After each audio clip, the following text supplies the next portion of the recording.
Get in the mode. Greetings, it is lovely to converse you in this fashion once again. Greetings. For this is the first live group channeling. I will have some messages to share first. I'd like to introduce myself as I have with the name Kazaya, and that is a name humans can call me by, but understand that names are reductionistic, and there is so much more. There's always much more. So it is quite an honor, really, to be speaking with humanity in this fashion. And just as we have been doing so over the past several weeks, I have the second part of a message and teaching to deliver at this time. And it is the second half follow-up of what we're calling the end times prophecy. And I'd like to make it clear again that Freud himself does not like to give prophecies, as he doesn't want to be labeled as false or wrong. However, this is what is unfolding on your planet, and as we see the strongest potentials and destiny that you will be seeing. And we would also like to clarify that we use the title End Times not to denote that there really is such an end, but that's simply just what humans have been calling this transition for some time. And so it's a fairly widely known uh, title for it. And the way we see this so-called end times unfoldment is just as we had described in the last part of this that has been posted now, the beings you call star people, who some are actually residents of this planet, indigenous to, some are visitors, um, but some have also been here for a while. And we said that the ancients of days, the very ancient ones, have arrived more recently. More will be arriving of these ancients, and they are very disappointed with the majority of the human collective. However, just as the law of one and the law of non-interference states, it's not their place to be showing up and taking over or interfering with the evolution of a planet. So what they are doing is waiting and working kind of behind the scenes, you could call it. And what they're waiting for, just as we said before, is for humanity to be ready within the next 3 to 10 years. Some of this will unfold and become more apparent. And they will be visible mostly around your mountainous areas. Some will also appear from the seas, as many humans will start to accept that they're here. Many, what do you call, media outlets have already made it very well known that there's something else going on, something else with you. And many of these, what do you call, ships have been disclosed, and even the apparent sciences of them that you don't understand have been talked about in these outlets.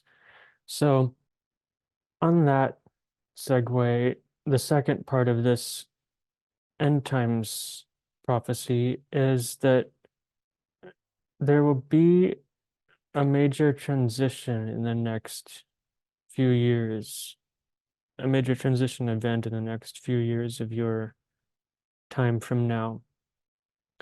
And this is partly what they are waiting for.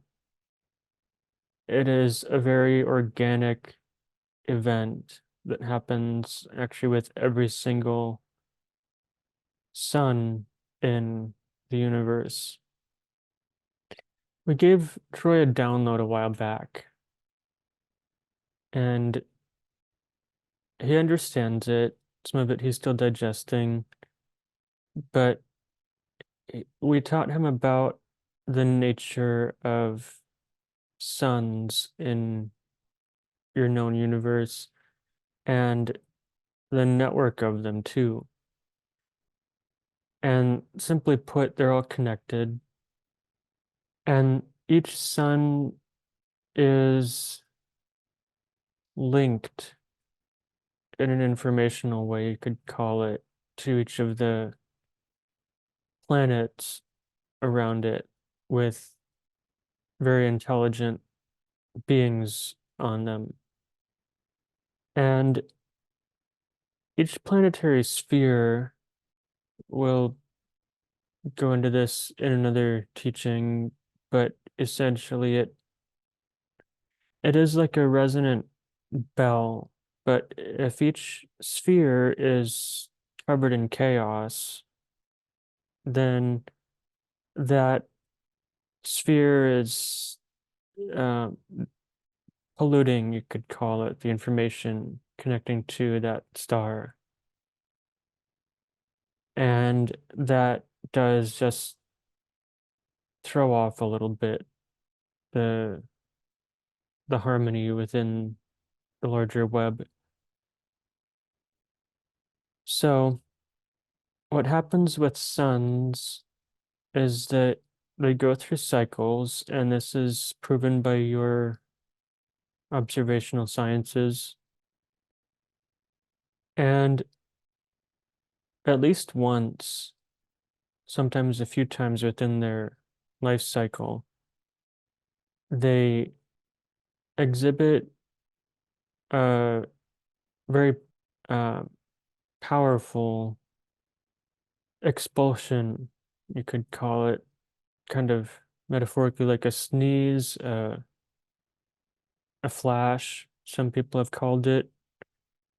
And there are many on this planet who are aware that this is going to happen. This did happen once in your past, and it did shut down a power grid. And this is going to happen actually on a greater magnitude in the next few years. And many of the what you call light workers and old souls and people who are becoming ready have started their awakening, and they're not alone. Awakenings don't just happen alone. There are always beings and spirits that help guide them. But what's happening is that this solar flash will essentially be a bop on the head for everyone. And one piece of information, piece of expectation that we'd like to clarify is that many people on your planet think of these transitions and what has been written about in very old books being called the rapture. Um, Many people think that only certain individuals will somehow be taken up and saved, and then everyone else will die. But have you actually heard this being described from your celestial visitors? They've never told you that that happened with their son for their ascension process. So there's no reason to expect that that will happen with this one either. You'll be fine. it will mostly be a bop on the head from the intensified solar energy output. This happens on a lighter scale with what you call X flares and other outputs, solar weather, and many of your sensitives feel this. So the ancients and your star visitors don't want and they're not interested in watching billions of people dying, being wiped away suddenly in a cataclysmic event, while the hundreds of thousands or so of chosen ones would be saved. That wouldn't be fair and that wouldn't be interesting to them. That wouldn't actually be very easy to clean up moving forward in the coming lighter long count of your news cycle. So we acknowledge that there are masses of humans on your planet that are in fairly dark places in their consciousness right now. You could call them sleepers, perhaps, and some souls have even chosen to exhibit such energies as evil. And there's a lot that we could say about these, but the point is that even if they're exhibiting evil behaviors, they do not need to or necessarily deserve to be just wiped away or essentially murdered in a cataclysm. The the higher dimensions wouldn't care for that, and that wouldn't help, especially for the wayfarers and the other side suddenly being inundated with that many souls to either assimilate or seeing such massive imprints of death on this planet. So a spot on the head will be a rapture in a sense of consciousness, of even greater, more enhanced awakenings of the already awakened and awakening souls. And this pop on the head will also simply be, you could call it the opening of eyes of the people who are very much asleep. And some of them may become telepathic, psychic, intuitive, empathic, sensitive in different ways suddenly, if their souls and bodies are ready for that. Some of them will suddenly realize that some of the dark behaviors they've been doing are very much wrong and unpleasant for them too. And it will still be a growth process in your coming years. But this is really the easiest way to ensure that a very imbalanced and largely unawakened population does eventually awaken and become cohesive instead of only a chosen few being saved while everyone else dies. Now, we would like to also discuss another matter related to this that many of the older souls who have had many, many incarnations in this planet and other planets have awakened first, and you've been seeing that for quite some time on your planet. And one by one sense, one ability, sometimes multiple, come online, and it has been a growth process for each of you. Uh, some, for example, might have more of a sight to see energies and spirits and auras in different fashions. Some may see better with their eyes closed, these things.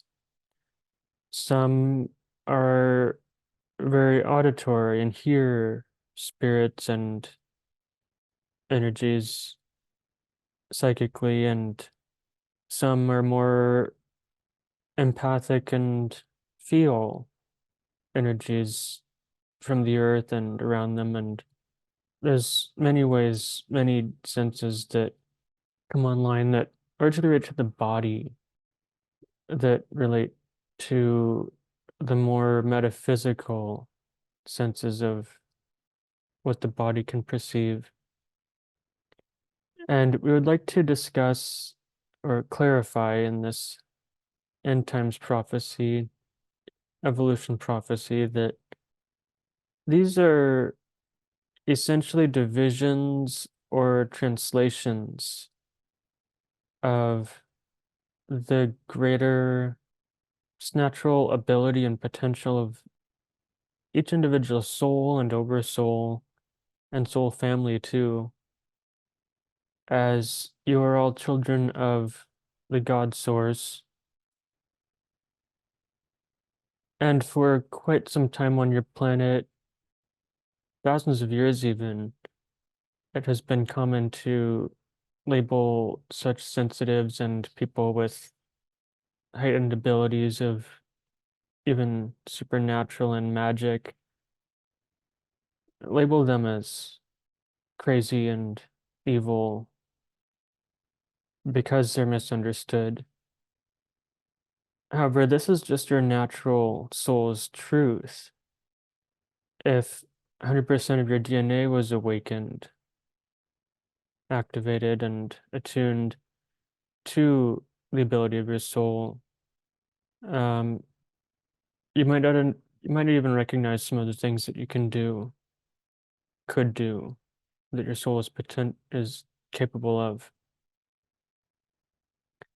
So this will happen, and some of these already awakened abilities that have been awakening in old souls and light workers will get a tune up, could say, with this bop on the head around your planet.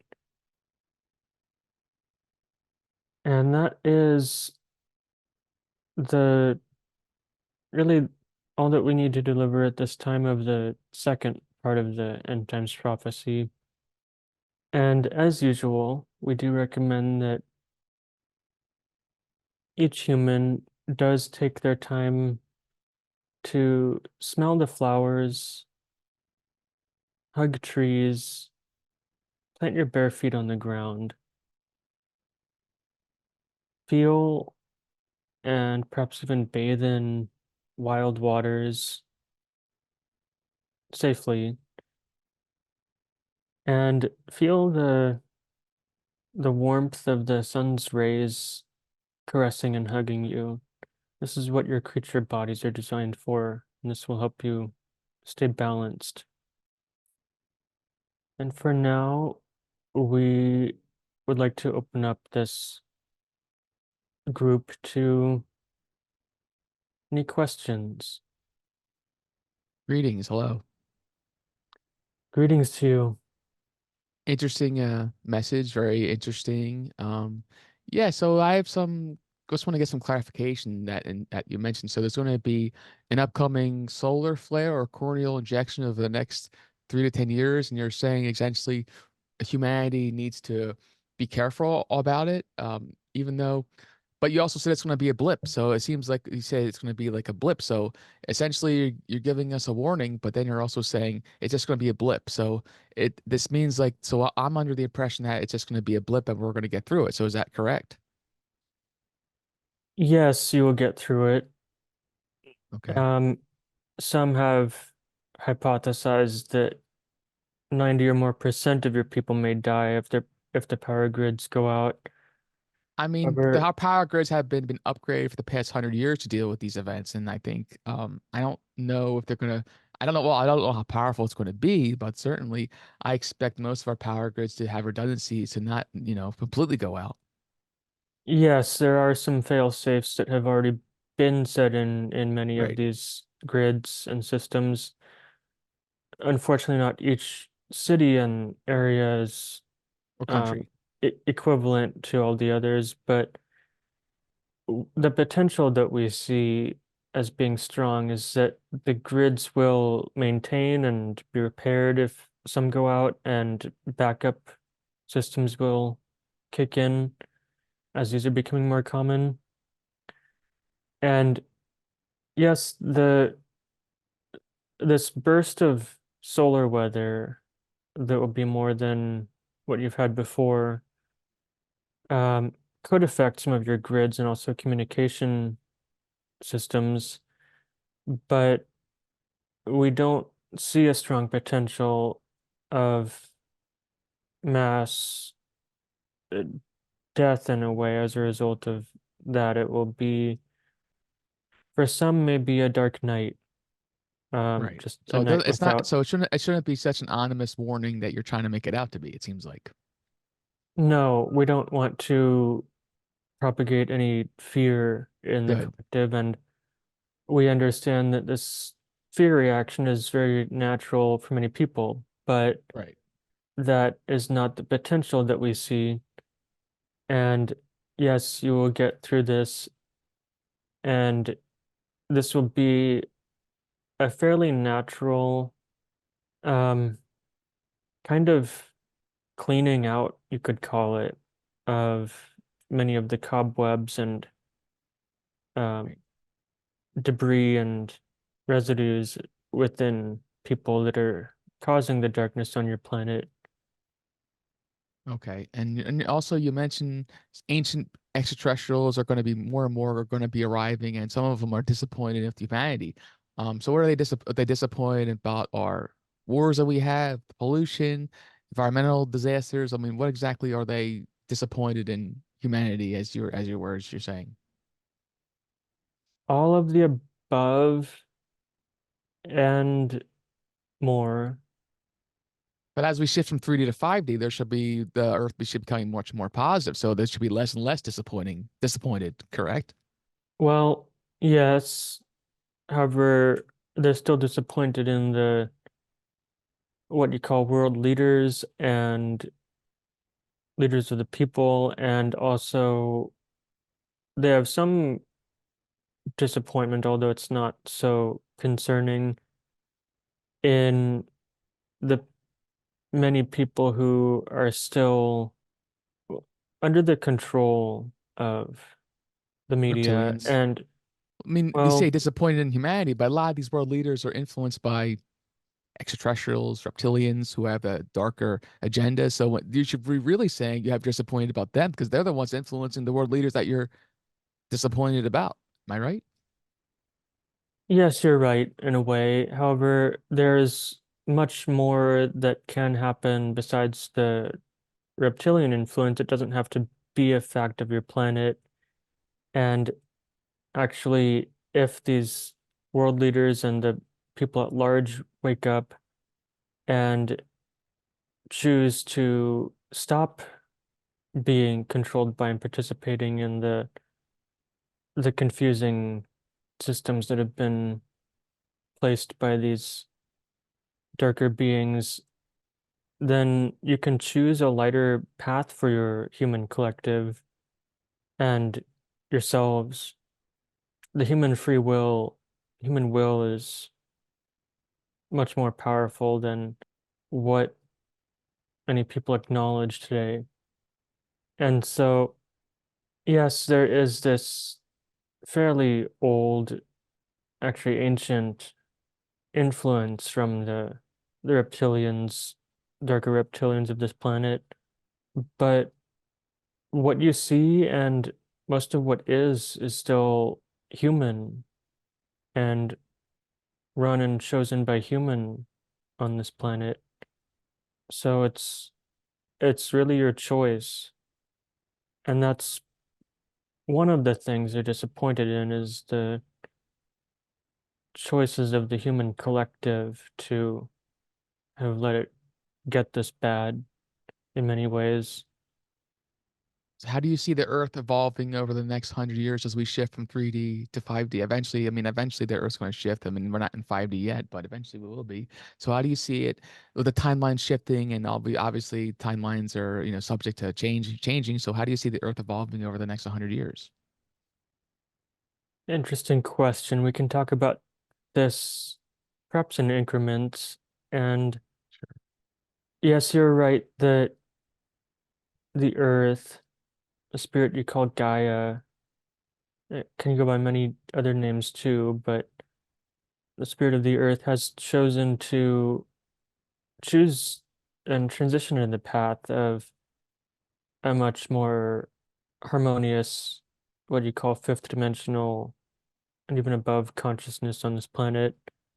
The planet does recognize that this will be a transition.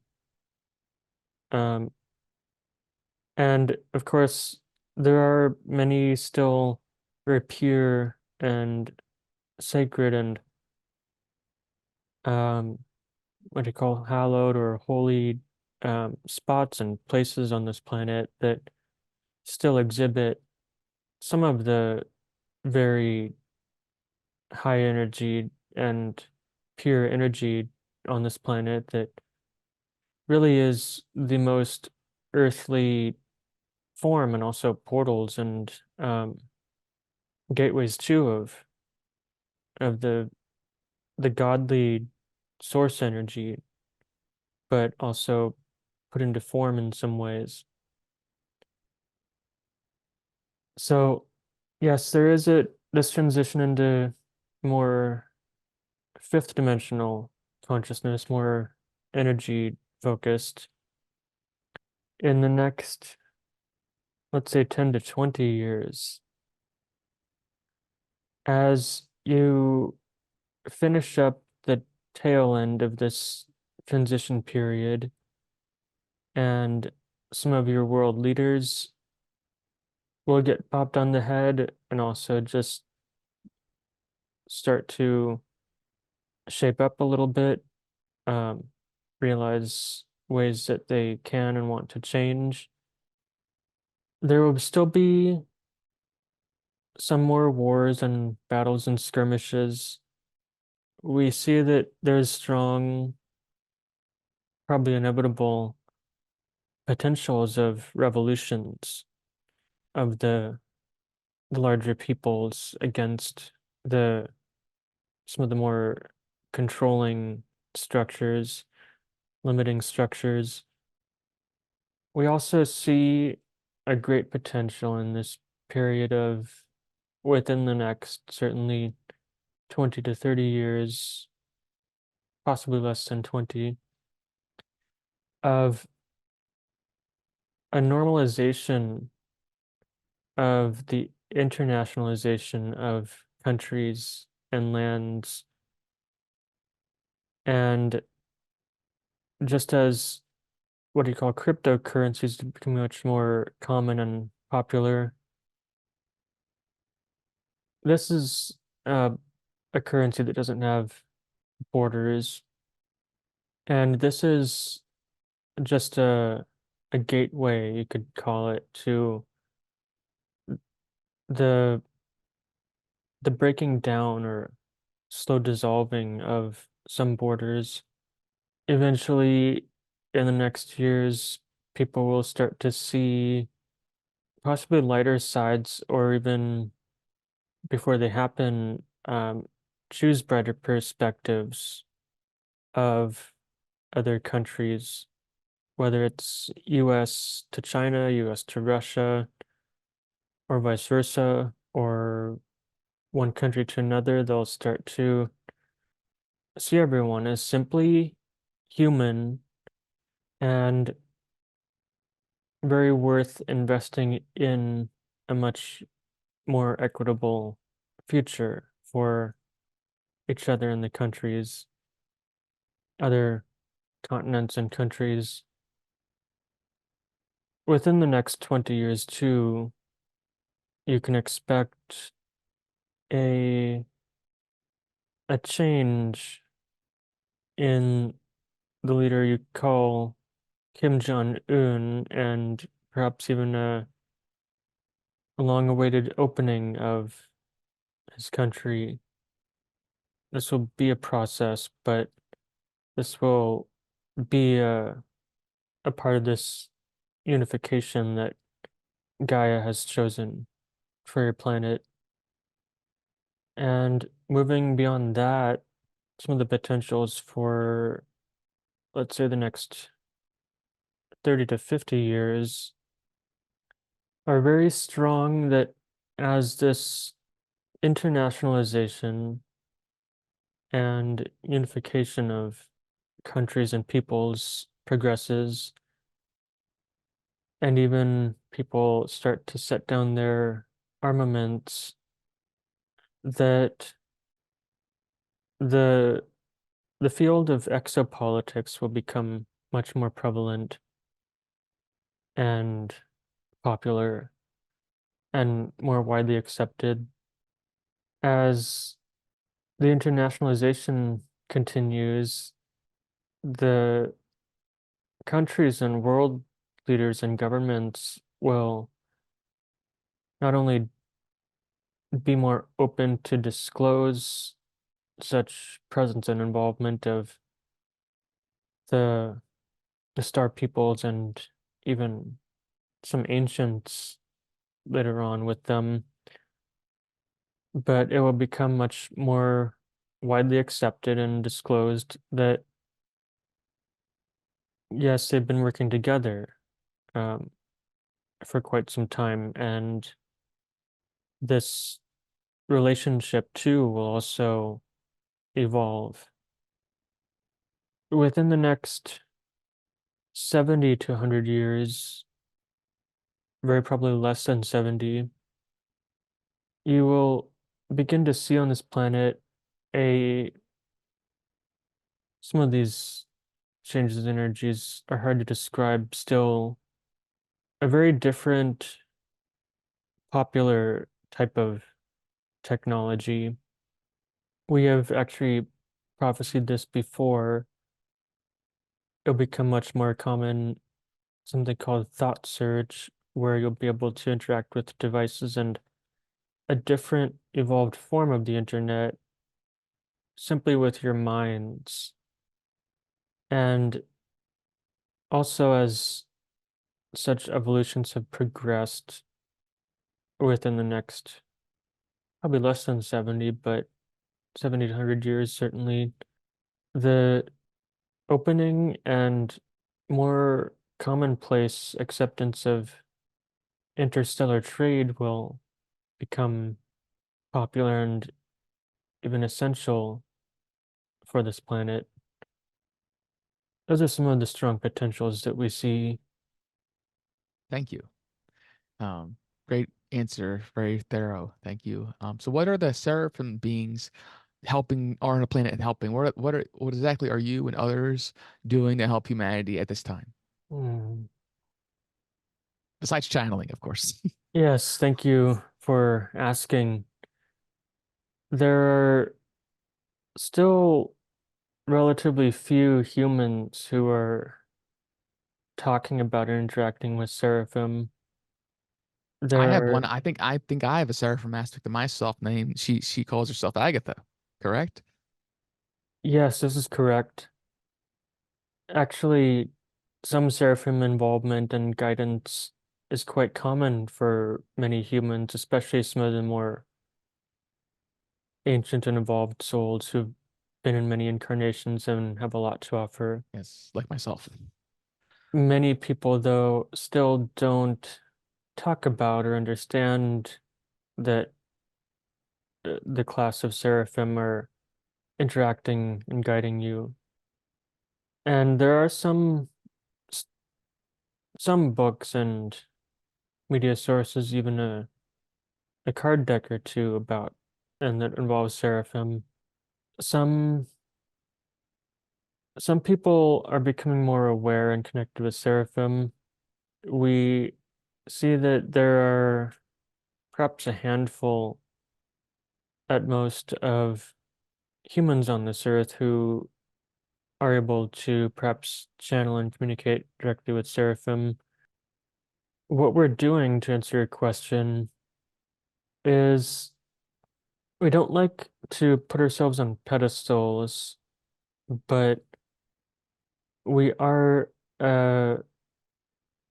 what in your language is called higher rank of angels, and we often are acting as the guides and advisors and delegating tasks to many of the angels and archangels that then are much more widely known and um, interact with your energies in your world and with people. So what we're doing as Seraphim are typically less involved with Earth, with the day-to-day and minutia of things going on here. However, we do see this planet and many of the events happening, the light and the dark, things unfolding. And we have been what you call invested and uh, kind of like supervisors of this planet for as long as intelligent beings have been here. However, we chose to start channeling in this way at this time to start bringing in a little bit more light and understanding and shift a little bit more of the collective as so much of it has become somewhat dark. Some people are stuck in dark parts of your past and focus on it, and also just in many ways dwell in darkness and expect darkness. So, although there will be this transition happening that will likely result in a much lighter future, we as kind of like parents and supervisors of this firmament realm are concerned and we care about ensuring that the the brighter potentials do come to be instead of some which we can simply say could be darker potentials, but we do not wish to reinforce them. Is it okay if I ask a few personal questions? Yes, of course. So how can I better utilize my Seraphim aspect Agatha into my spiritual practice? How do I best use her energy and her knowledge and healing and to help me in my spiritual development? Hmm. This could become a beautiful process. She has been communicating with you, and you've been aware of some of these instances. And what we can tell you is that you can trust, work on building trust, especially in her, that because your energy is open and resonant with such a being and um, with the seraphim, then you can trust that she's always available and always with you if you wish to call on her guidance. It will likely help you if you wish to close your eyes and just allow herself to make herself much more present to you. Perhaps ask for if you want a symbol or a form or also a name to start knowing her by more. And what will also progress this relationship is um, journaling and essentially automatic writing after you start to pull on the thread of this relationship and ask some questions. Just allow the information to come through and allow. Are there differences between different types of seraphim? For example, I work with the seraphim being called Jaiku, who helps with protection, serious protection, and I also bring down Agatha for healing. And so, do they all do the same work, or do different seraphim have different goals? Do they different abilities, different levels of experience, et cetera, et cetera? Hmm, in the realm or level that you call seraphim, we see each other as um, kind of like colleagues, very similar on the same level, a much faster, higher energy resonance than you as a human, typically.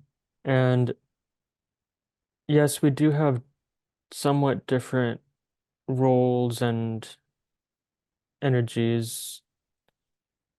Um, we're connected kind of as a collective of our own as Seraphim, but of this level.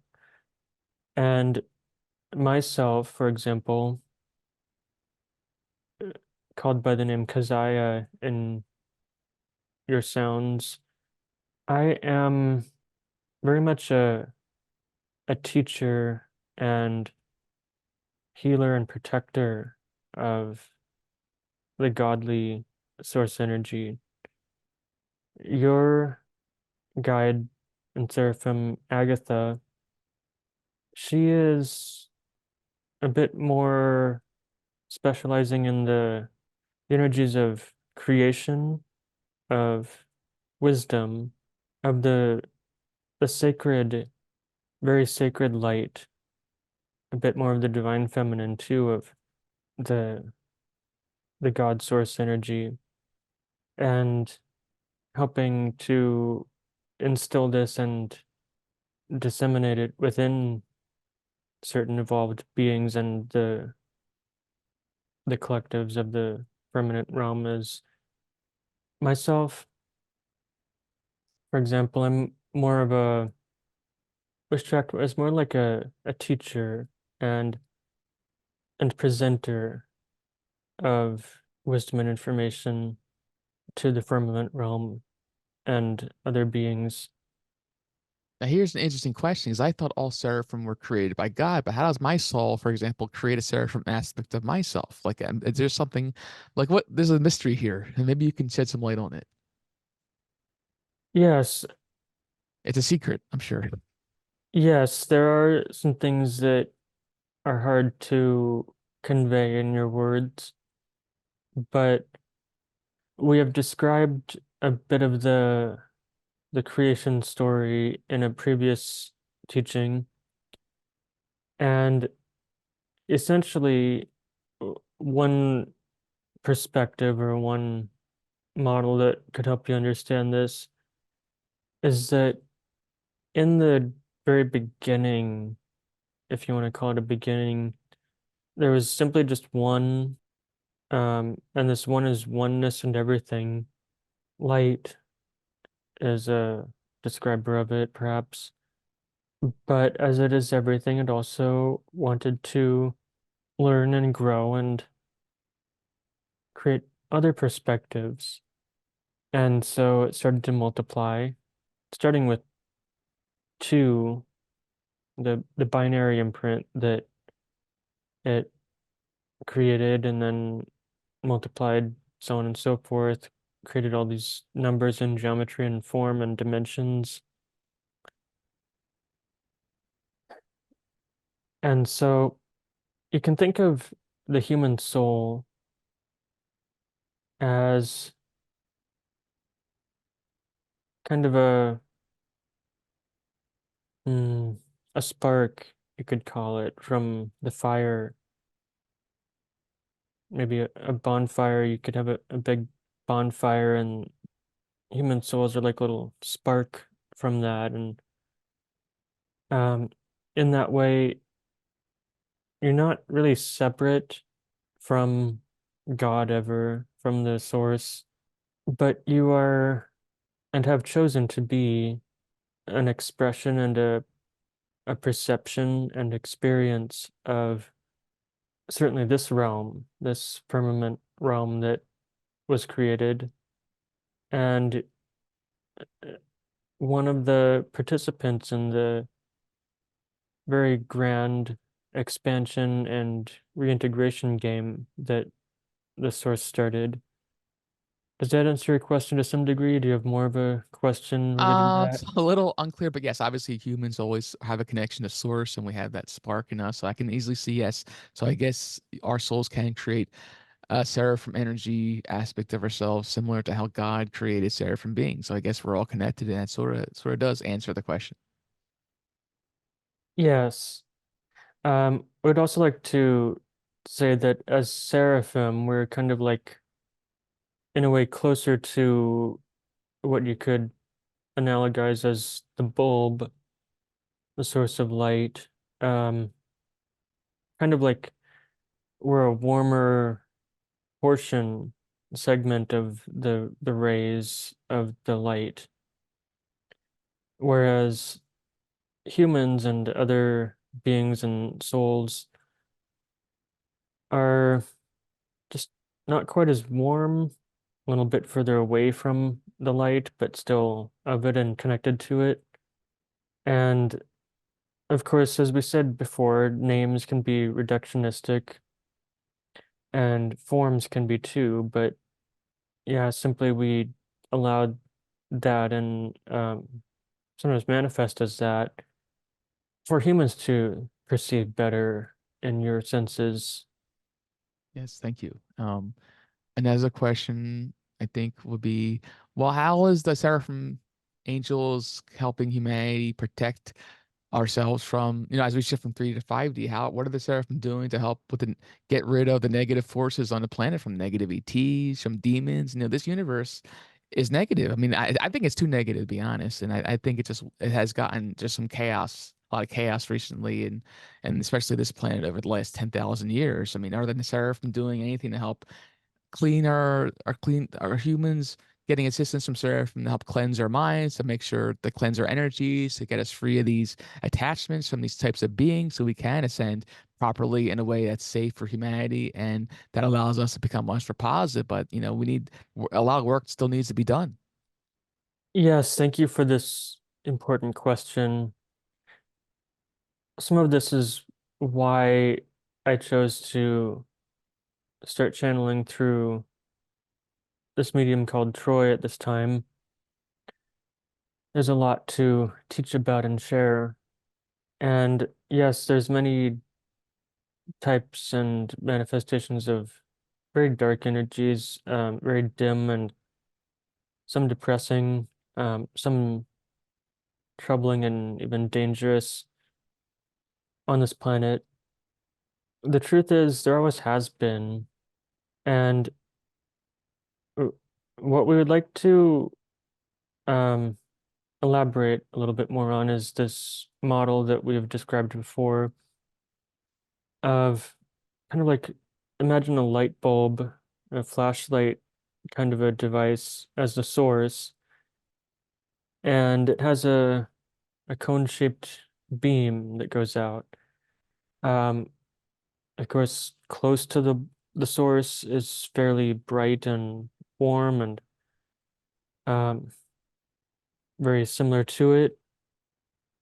Further away is not as warm. There's still light, but it's just getting further and further away from the light, and eventually that beam has an kind of an end or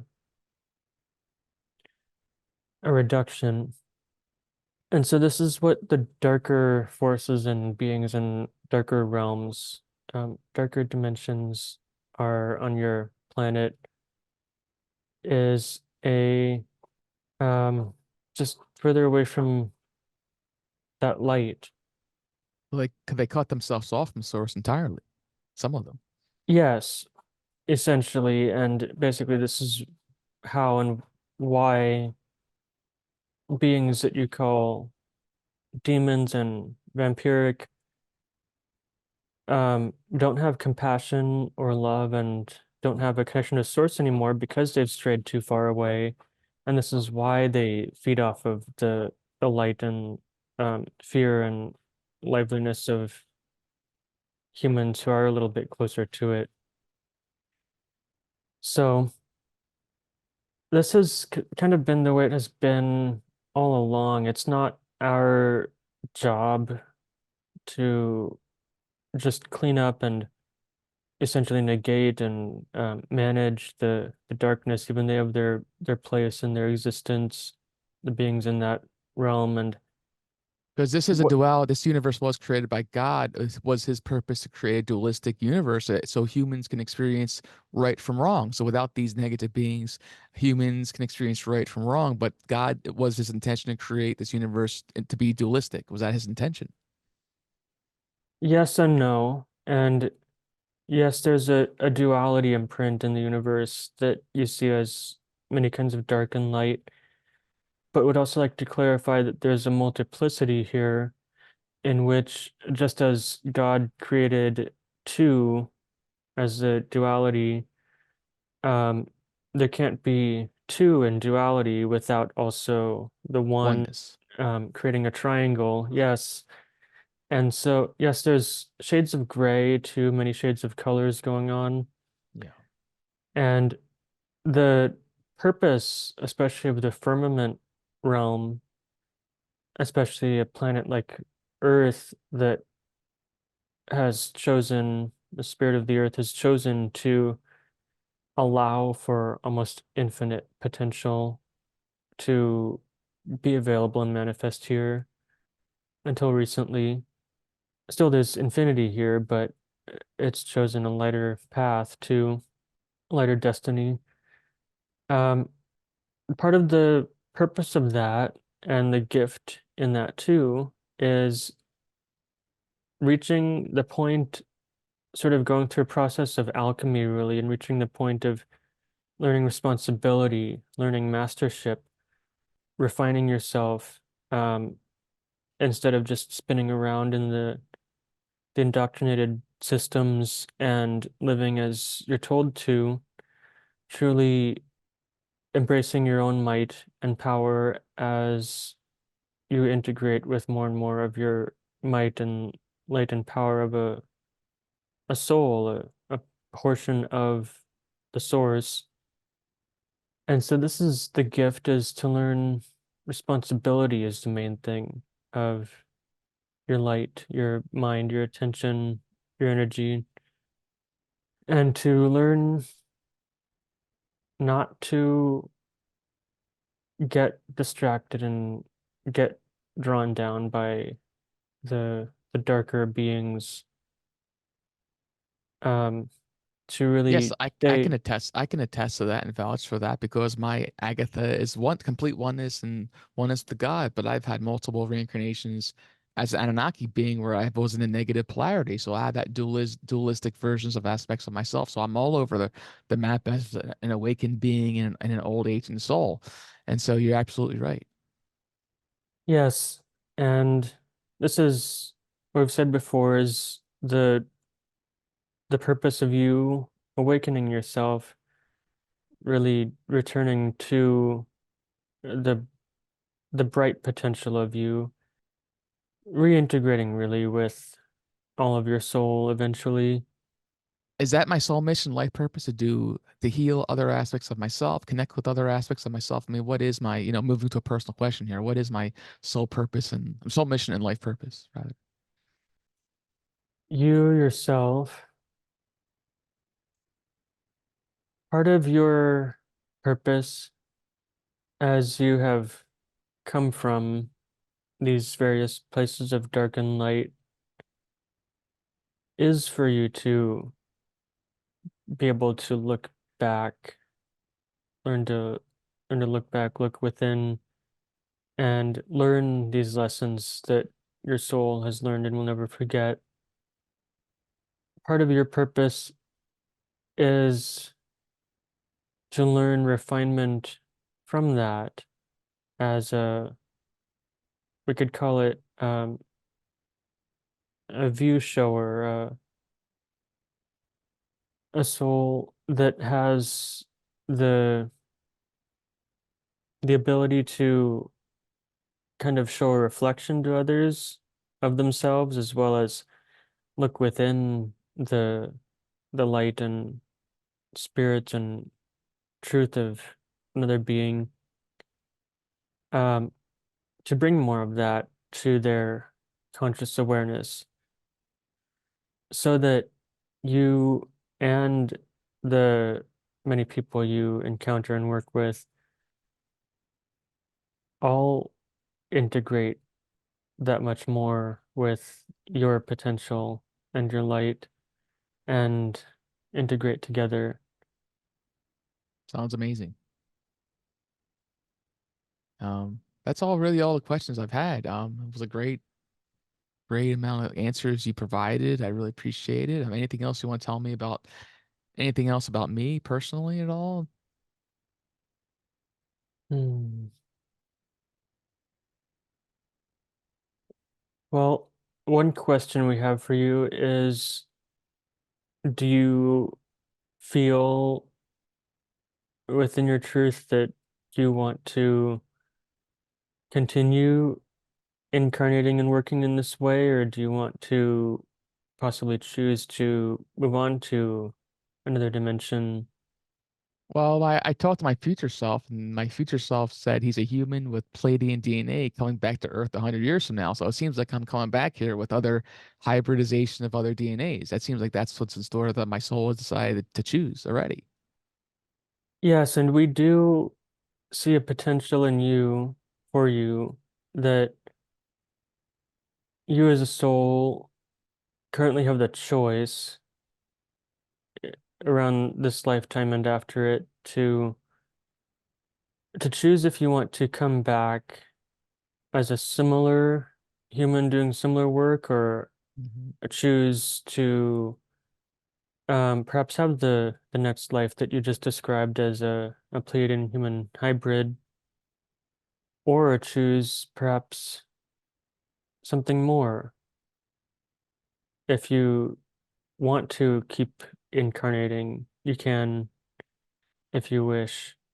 Um, your soul will look at the potentials from the other side perspective, but you currently, as a soul, after all these incarnations you've had, Yes, they've been a do lot. have that choice now. Yeah, I'll think about that. That's a lot to think about. So I guess I'll have to just decide eventually, what direction to go in after this reincarnation. I feel like this is a very important reincarnation, dealing with the things about myself, connecting with other aspects of myself, healing myself, and so I can, help me to move on and with the past, from my past things that have happened to me. Let's just put it that way. Yes, and this is one of the lessons or one of the ideas which we wish to convey to many humans right now. Every soul is very different, um, but you can think about what we call this Platrix reality, the matrix which you get to play in, and think about how you want to exist and be and continue from this moment on, and think about how you also want to play with your soul and your existences. Now, what are the differences between the soul and the highest self? Because everyone has a million answers in that question. Let's just please clarify that. Hmm. So, yes, some humans who have been invested in this type of regression, you call it, an investigation, work of investigating the soul and what else is out there. I've already discovered some of this and written about it. And the way we see it as Seraphim is you have this is another kind of analogy that you can understand and imagine. Imagine you have a fruit such as maybe an orange um, that is like an orb or a sphere, and it comes from a tree. That tree is kind of like the source, or also kind of like another extension of the source that the tree comes from the earth and so on. And so this orange, let's say, is your oversoul, you could call it. Um, some call it a higher self. Sometimes the higher self can be a more precise portion of that orange, but there's kind of like this larger totality of the soul, the oversoul anyway of all of you.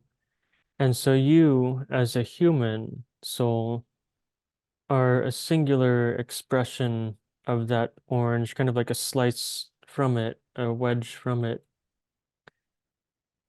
And you are the expression that has the memory of all these incarnations of different beings. And that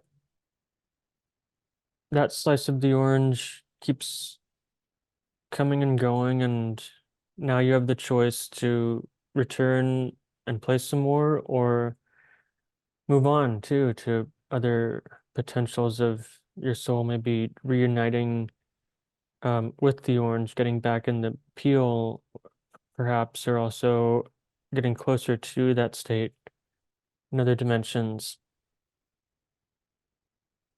So that's kind of like what the human soul is each human body is a sacred vessel, a temple for that slice um of an orange. And sometimes there are multiple humans living at a time that are actually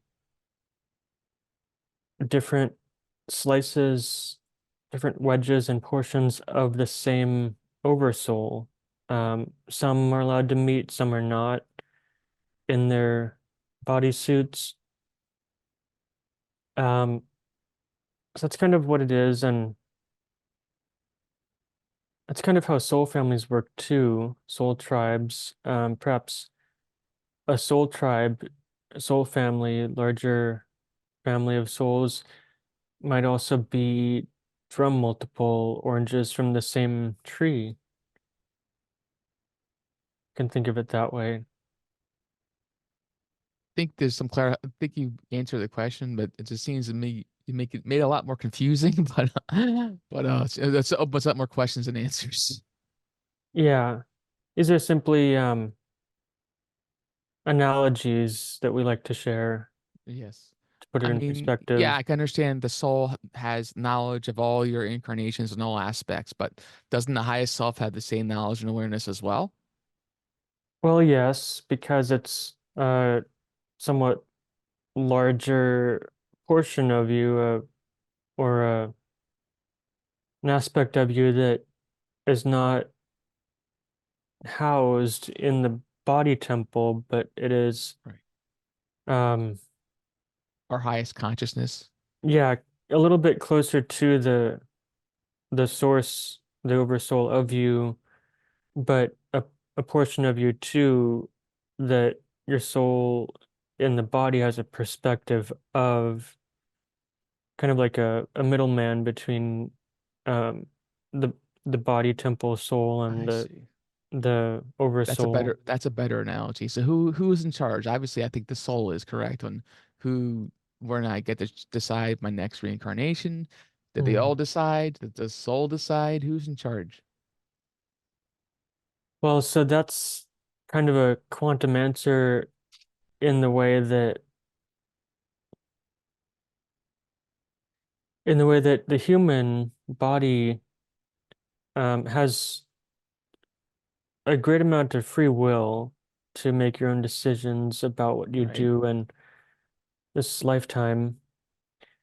But then there are also some, that's different for everyone. Some humans are very free and can literally just roam the earth and do whatever they want without restriction, without consequence, it seems.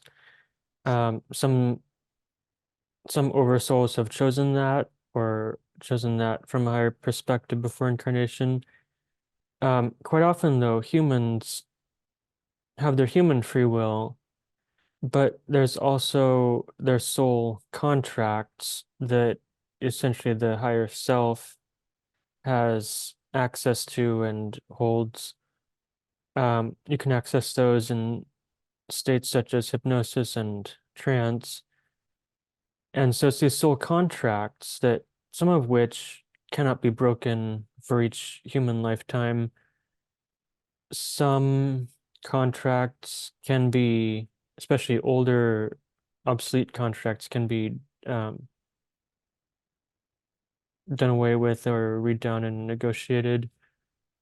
So that's kind of the answer to that is that yes, there's human free will, but there's also the will of the higher self, soul, oversoul that has chosen certain destinies and certain you could call them jobs, responsibilities, and tasks for this lifetime that must be fulfilled, if not in this body or the next. Yeah, that makes a lot more sense. So thanks for clarifying that. Now I have a better understanding now of that. Most humans don't know anything about that. And what's quantum about that too is that, yeah, it's not just a linear thing. As you know, the human fragment of the soul is constantly also connected to the contracts and the will of the higher self and oversoul, but they can also work together. Why did my soul choose so many reincarnations and Hmm. such a variety of lives? Positive polarity, negative polarity. Just curious I think we're almost running out of time here. Well, essentially for the same purpose or the same reason as why many other souls have chosen many incarnations, often of different polarities and different qualities, is to experience all these things that you learn from, as well as for the greater purpose of the expansion, learning, and experience of the one source too, that you're all expressions of and get to play in. Great answer.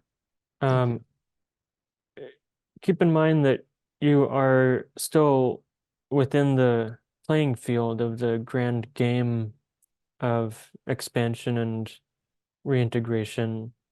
Ascension. Yes,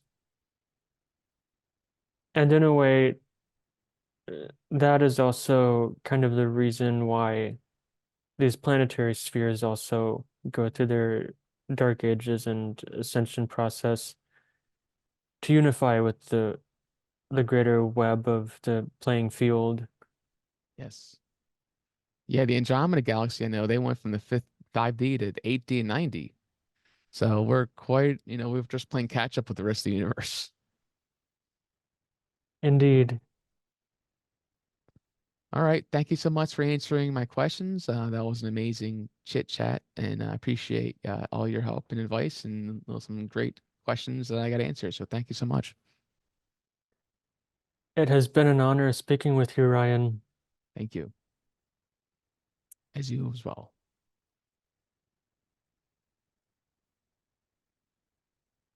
All is well.